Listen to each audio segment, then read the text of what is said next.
नमस्कार किसान भाइयों, आपका कृषि दुनिया इन्फो के इस यूट्यूब चैनल के ऊपर बहुत बहुत स्वागत है। तो आज मैं यहाँ पे अबोहर तहसील के अंदर एक नर्सरी के अंदर आया हूँ।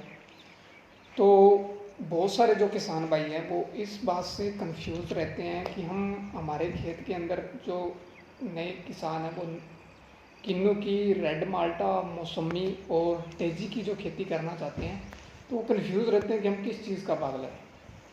तो इसके लिए आपको एक इन्फॉर्मेशन वीडियो आज की होने वाली है, तो ये वीडियो को अंत तक देखिए।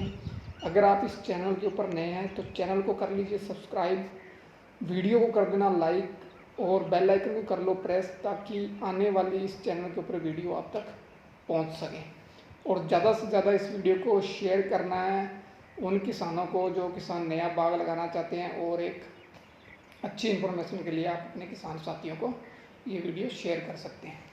तो चलो शुरू करते हैं। तो पहला जो पॉइंट ये है कि पहली बात दिमाग में ये आती है कि जो किसान नया अपने खेत के अंदर बगीचा लगाना चाहते हैं तो वो कंफ्यूज रहते हैं कि हम किसका खेती करें, किन्नू ज़्यादा प्रॉफिटेबल रहेगा या रेड माल्टा, मौसमी, और अभी एक नई वैरायटी जो डेजी, बहुत सारे किसान भाई उसका बाग भी लगा रहे हैं। तो इनके ऊपर आज अपने पूरे एक्सप्लेन में आप इसके ऊपर चर्चा करेंगे। तो मान लेते हैं कोई किसान है वो 10 एकड़ के अंदर बागवानी करना चाहता है, तो वो अपनी ज़मीन को 3 हिस्सों में डिवाइड कर सकता है, जैसे 4 एकड़, 3 एकड़ और 3 एकड़। वो किसान भाई ऐसे कर सकता है कि 4 एकड़ के अंदर वो लगा ले किन्नू के पौधे, और 3 एकड़ लगा ले रेड माल्टा या मौसमी, या और बाकी का जो 3 एकड़ ज़मीन बचा है उसके अंदर वो डेजी की प्लांटेशन कर सकता है। तो ऐसा करने से फ़ायदा क्या होगा, क्योंकि सबसे पहला जो फ्रूट बिक जाता है किसान का पकने के बाद, जिसके बाद उसका जो बगीचा फ्री हो जाता है, उसकी पेमेंट आ जाती है, वो है डेजी। डेजी जो फ्रूट है, जो सिट्रस प्लांट की एक वैरायटी है, वो सितंबर और अक्टूबर के महीने में वो टूट के वो उसका बगीचा फ्री हो जाता है और उसकी पेमेंट अपने सितंबर और अक्टूबर में आ जाती है। उसके बाद नेक्स्ट जो टर्न आती है वो आती है रेड माल्टा और मौसमी की। रेड माल्टा और मौसमी के बाग जो ठेके पे लग जाते हैं या उसके फ्रूट टूट के बिक जाते हैं, वो आता है अक्टूबर और नवंबर का महीना। और अगर इनकी रेट की दोनों फ्रूट्स की, डेजी और रेड माल्टा मौसमी की बात करूँ तो तकरीबन इनका रेट दोनों का सेम रहता है। और उसके बाद जो नेक्स्ट जो बारी आती है, जो टर्म आती है, वो आती है किन्नू की। जो किन्नू का फ्रूट जो पक के और टूटता है वो दिसंबर, जनवरी और फरवरी महीने के अंदर। तो ये तीनों की अगर आप सीरीज बाय ऐसे खेती करेंगे, 4 एकड़ में किन्नू, 3 एकड़ में रेड माल्टा और मौसमी, और बाकी के जो 3 एकड़ हैं उसके अंदर किन्नू, तो आपको series wise time to time आपको इसकी पेमेंट मिलेगी। तो प्लस पॉइंट ये है कि जो किसान भाई नया फ्रूट लगाना चाहते हैं, 5 एकड़, 10 एकड़, 15 एकड़, उसको 3 पार्ट्स में डिवाइड कर लें और हर तरीके के प्लांट आप अपने खेत के अंदर लगाइए, तो इसके बेनिफिट हैं।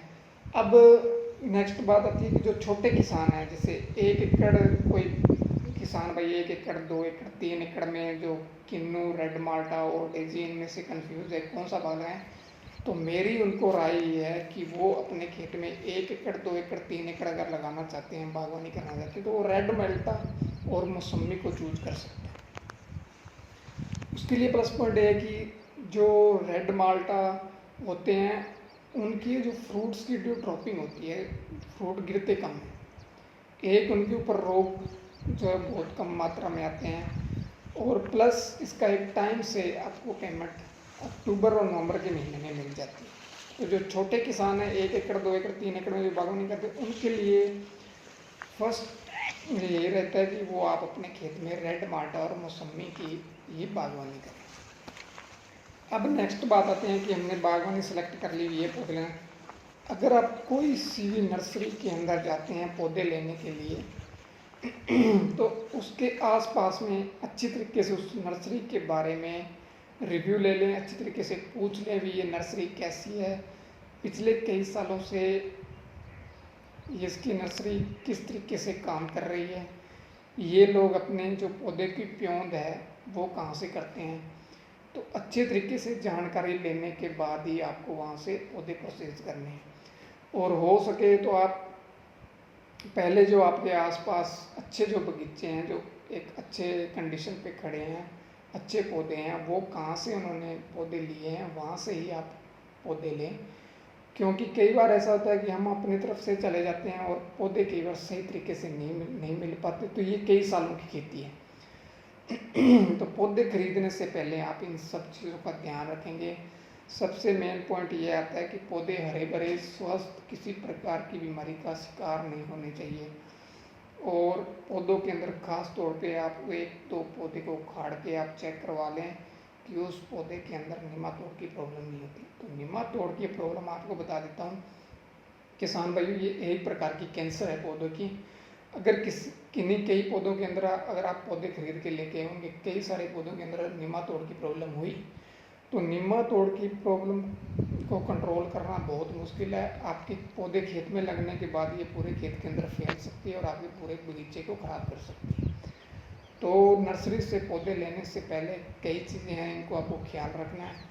तो मेरा मानना यही है, आप वहीं से नर्सरी ले जो अच्छी तरीके से आप उस नर्सरी को जानते हो, या आपके आसपास किसान भाई वहाँ से पौधे लेके आए हो, उसी नर्सरी से आपको पौधे लेना है। तो किसान भाइयों, अगर आपको वीडियो आई है पसंद, अच्छी लगी, ज़्यादा से ज़्यादा इसको शेयर करना है और वीडियो को लाइक करके ज़रूर जाना। धन्यवाद।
चल चलने।